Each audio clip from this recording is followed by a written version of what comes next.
Hello, bienvenue, and welcome back to Explosive Colonization. So, up first today we have a new craft. This is part of the Buffalo mod. I've been messing about with these engines for a week or two, and I'm actually really starting to get to like some of the crafts that you can create. Don't think they look brilliantly aesthetic just yet because my designing is very rough, but it's taken me a bit of a while, but I finally got used to using some of these. And this was one of the first ones that I created inside the game. I went exploring with it, looking for things, and then, as you can see, I ran out of fuel.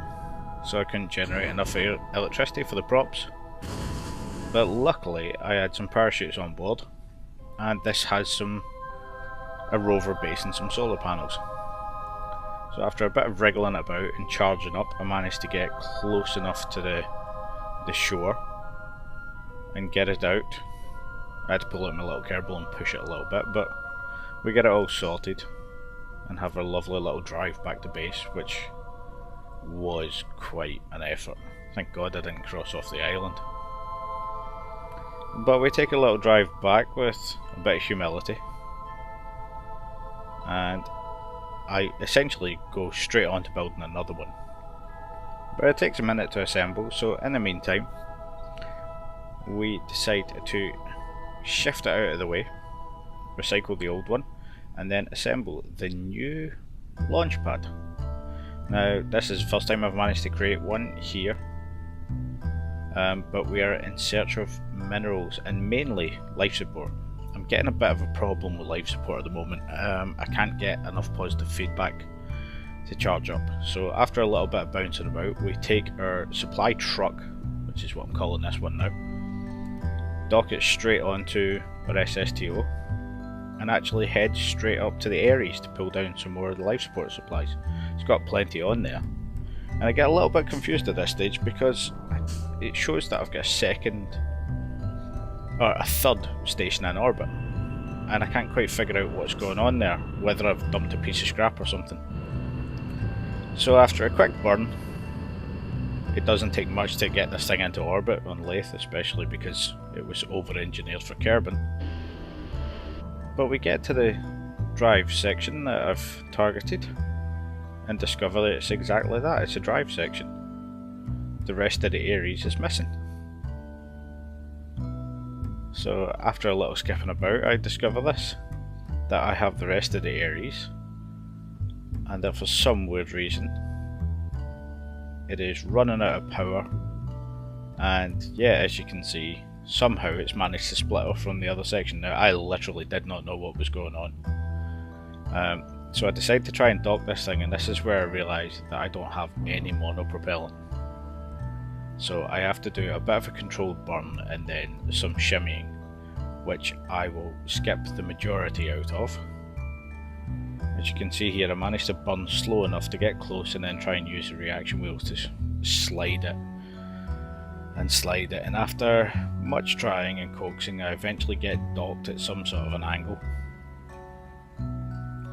and I use this to provide some control. Now there's lots of monopropellant on that central section, so I refill the plane for monopropellant and then use its thrusters to try and keep it straight while using the engine to try and get back to the rest of the station. And my original idea was to reconnect all of this, but yeah, that's just not going to go well. So as you can see here, I've stuck an RTG onto the side of this section to try and give it a bit of power. The main power issue I'm having is the fact that I've got cryo tanks there and they pull a ridiculous amount of electricity. I'm assuming that's my only issue. I tried turning them all off, but there's still a power draw from something, and even when I put everybody into cryo, the power draw wasn't dropping, so I don't know what is causing that power draw. It could be just personnel and I'm failing to account for something, but essentially I pull a docking port off of the drive section so that I can dock my SSTO to the front, and then I start grabbing more RTGs, and I'm creating them with the equipment that's on this, material kits that's already on this. and then just slapping them on everywhere I can to provide a bit of power to keep the base, to keep the section stable. It's now a satellite because it doesn't have the ability to go anywhere. It's got no thrusters. It's got reaction control wheels, but it's got no thrusters of any like, so it can't move anywhere. It's just hydrogen storage. So after grabbing all the crew off and stabilising the electricity, we come back down to Kerbal. Now I'm zoomed out pretty far there because the atmospheric heating was just plain hell with my frame rate.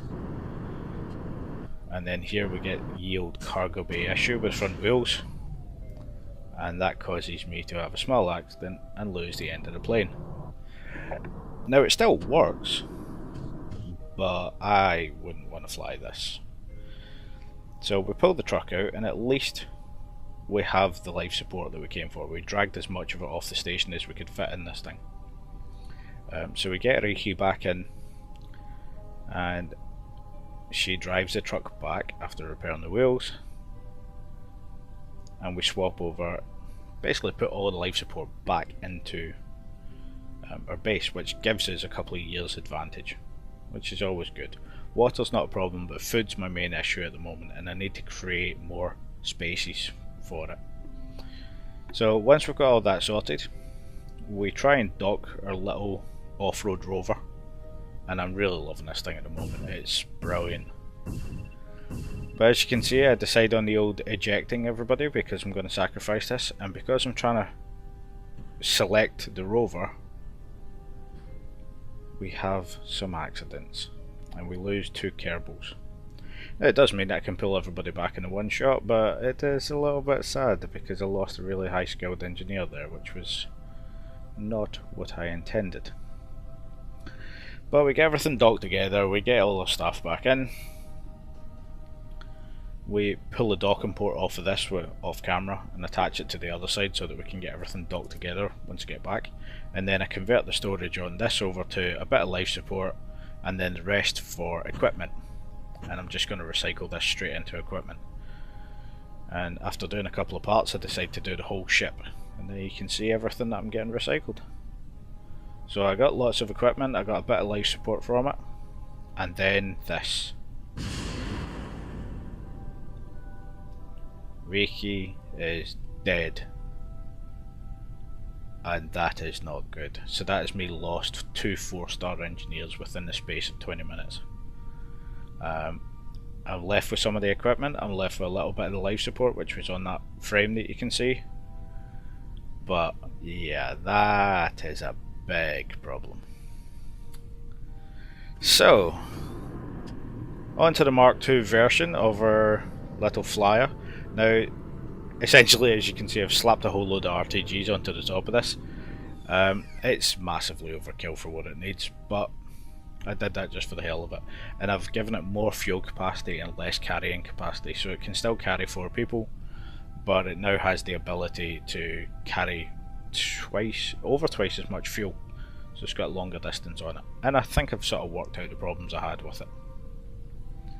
But we get our engineer in it, and we go for a little fly about. And essentially what I'm looking for is I'm looking for places where I can pick up rare minerals and where I can pick up exotic metals. Could be rare metals and exotic minerals, I'm not sure, either way around. But we go a little bit of a fly south and then a little bit of a fly north, and then I decide to try and land and see if I can mine on the water. And as you can see, I have not got my landing smooth enough again, and those are pretty weak engines, and we're scuppered. So in the middle of this, I'm just jumping back for some times, some little Kerbal alarms, and I noticed something. If you can see just above the hacienda, that's above the main dial, I am missing a tent. And I don't know what happened to it. It literally, as I loaded in, it exploded, and I figured out after reading through my logs afterwards, it overheated. And it overheated to do something to do with the science lab overheating, and then that particular module overheated as well, and I've lost the tent. And the problem being with the setup I'm running at the moment it deletes any debris, and those tents at the right hand side, at the bottom right, are now considered debris. So the next time I load into it, they're missing as well because it's cleared the debris. So that was fun. Now, to help with my finding of different pieces, I decided to launch another version of my little satellite. This time it's got some ScanSat stuff on top of it, and we just kick it up into a really high orbit fairly aggressively, and let it run the ScanSat. And it's also a little bit of a relay because I need more relays around about Laythe for pulling things back that are drones, that have drone control units at least. So we get good coverage from ScanSat, and that gives us at least our maps for what we're looking for as far as minerals go. So that's going to be a little bit helpful in the future. And next, we have built yet another craft. Now I'm not moving this just yet, but I've called it the Hyzen boat, and it's essentially a base in a drivable boat. And it's going to go to one of the places that I've sort of hotspotted, I think. So as you can see, we've got a few other things up and running here, and we're trying to get everything fairly sorted. Now the advantage to this big ranch house that you've seen inflating on the right hand side is that it gives you massive bonuses to the amount of ore that you pull out and to science and things like that. So it's a very good thing to have, and it also holds some more life support these days. So that's going to be a big bonus to my base, and allow me to create a lot more things. The main problem I'm having is that I don't have all of the resources here. It's very good for a lot of the things I need, but the two sort of primary things that I need in small amounts, being the exotic minerals, the rare metals, they are nowhere near here. In fact, the closest area I've found is on another island for one of them. So that's hence the boat. But we have a little bit of look around, a little bit of base prep, and skip forward in time. There's been a lot of time warping forward on this now that TAC life support seems to be working fairly okay with it. Still seem to get a couple of problems with near-tease generators, but aside from that, we seem to be doing fairly well. So we pick our targets and we send off the Hyzen boat. Now there is a bit of a problem with this, and I won't explain it just yet, but as soon as I get into the water, this happens. And at the time I couldn't figure out what was going on. I thought some of the KISS modules were really heavy, the parts were heavy, this made no sense to me. But I managed to get a tiny amount of movement with these fans, with these propellers, which are actually from the Feline Rovers mod, Feline Utilities. And yeah, as you can tell by the very slow speed that I move, it took a while to get this over to my downed craft. But I managed to get in, and at least there's some life support there for a little bit longer stay. And we send out a rescue airplane because, yeah, the definition of insanity and all that jazz. But I'm having a bit of fun with this because I'm loving the VTOL, and this is just genius. I'm having a great amount of fun with this. But we try our hand at landing again. Now once again, this is all manually controlled. There isn't, although I've got that VTOL manager, I'm still keeping it on manual throttle control and things like that. Probably be a lot easier if I didn't, but I quite like the way that this flies. So this time we managed to land and not lose anything. So we shut it all down and we rescue our Kerbals. And once everybody's swam the unthinkable swim, we get them back, but instead of heading straight back, because we've got the fuel to manage it, we head over to where I think I'm gonna find what I need is mineral wise. So a little while later we're shooting over land at high speed, and I managed to get two unknowns. Unknown average for my exotic and my rare stuff. So I do have a bit of a circle and a vertical landing, and then we hop out, collect some science, and I actually plant a flag to let me know where it is.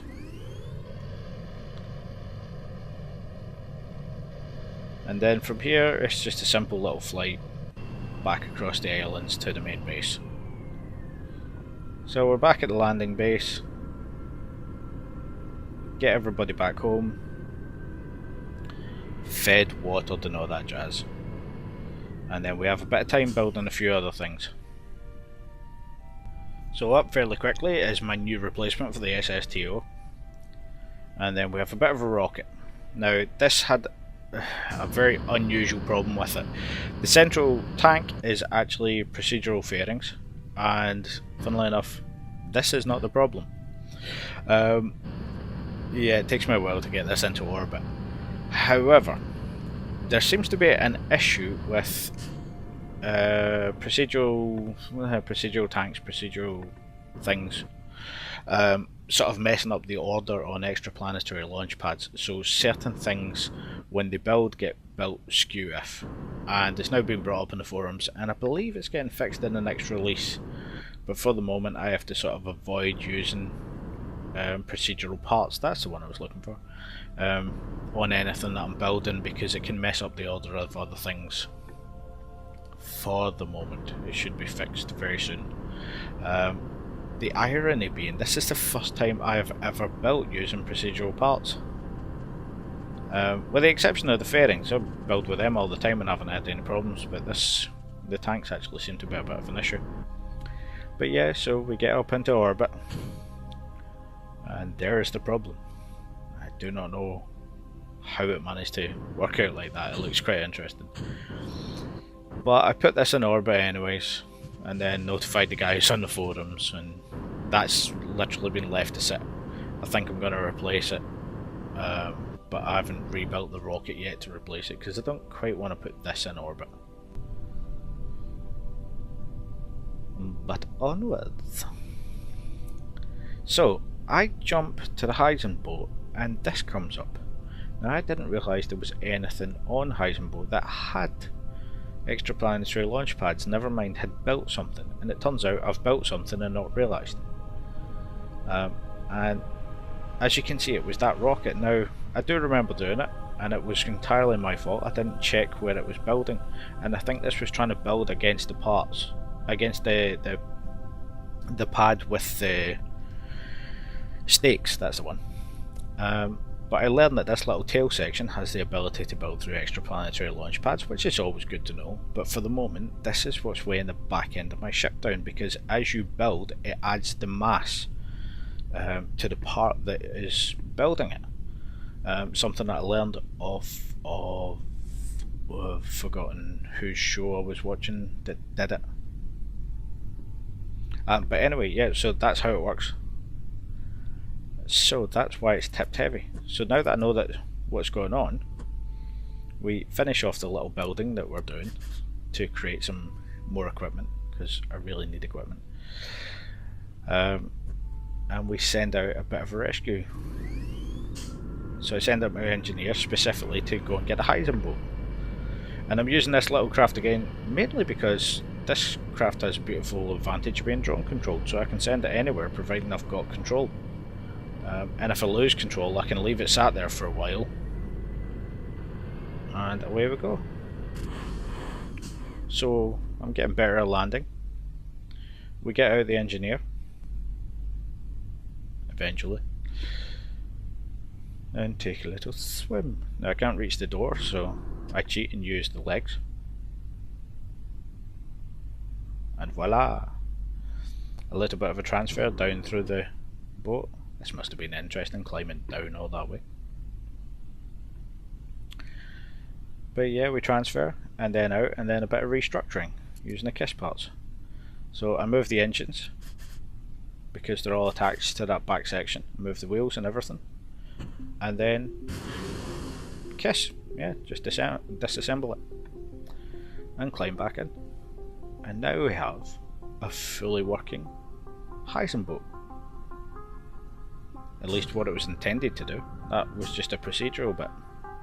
Oh yeah, and there was a funny thing, I hit spacebar by accident while I selected the Heisenboat, and the other thing on the Buffalo turned on, which was interesting.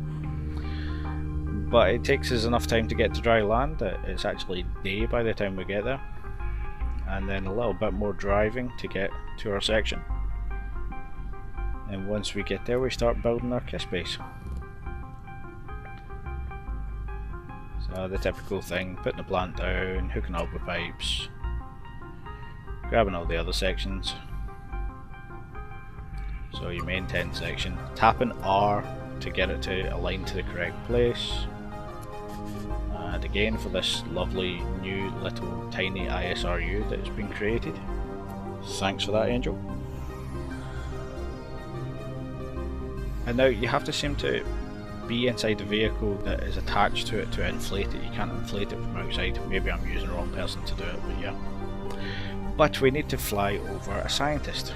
So I create a tiny little flight vehicle that I thought looked really funny.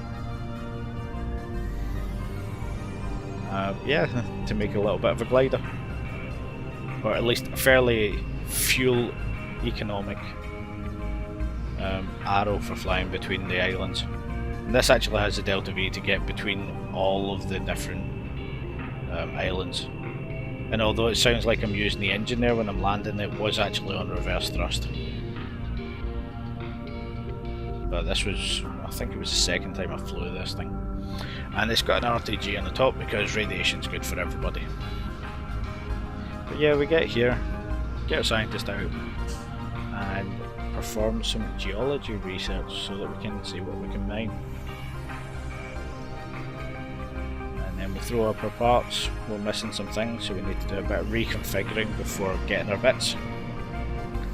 And we eventually go back to the drone and send it back home now. And there you go, I ran out of power because I forgot to turn on the generators. But we managed to recover before we crash. And then in for a somewhat smooth landing at a new base. Now, I have created this abomination. This is one of the KNES landing modules that I kitted out and tried to make fly like a plane. And it sort of works. But unfortunately, well, it works okay. I was quite chuffed with it. It flies, it's not fast, it's not shiny, and it does have parachutes in case you get it completely wrong, but it does fly. However, it is only low level atmospheric, and the biggest problem with it is the actual fact that I forgot to calculate how much delta V I would need between places, but at least I managed to get to the island. Using a bit of gliding and things, I managed to get here, and then yeah, I run out of, unfortunately managed to run out of fuel. But I've got a good glide slope, and as you can see, it's actually a fairly smooth lander. This is at 4 times time acceleration, and yeah, look how smooth that was. I was really chuffed with that, and I let it continue rolling because, yeah, why not? So this is what I've been up to for the last while. We let it roll a little bit forwards, and then eventually slam up the brakes, put out our extra solar panels, and let it sit here for rescue or collection of stuff, or I'm still not sure what yet. We shall see. Now, the last thing that we do today. People that have watched this will remember the Scrap Heap Station. And at the moment it is completely unoccupied. We have recovered all the Kerbals from it, but it does have a fair amount of resources. So I figured, why not just sling this all the way out to Joel. I got a perfect interception that is returning to Kerbin from Minmus and then being able to accelerate, slingshot past Kerbin out to Joel for about 2 kilometers of delta V. So that's exactly what we do. We return to Kerbin and then come up with our little extension out to Joule. and mess about with that. So that's what's being sent out there, and it has enough to build a few interesting craft and possibly a straight out space station around Laythe. So that's where we're at the moment. Thanks for watching. I hope you found this interesting, and I shall see you next time. Again, as usual, like and subscribe, and more importantly than all of that, leave comments. It's nice to know what people think, and any ideas, suggestions are always welcome. I shall see you again. Bye!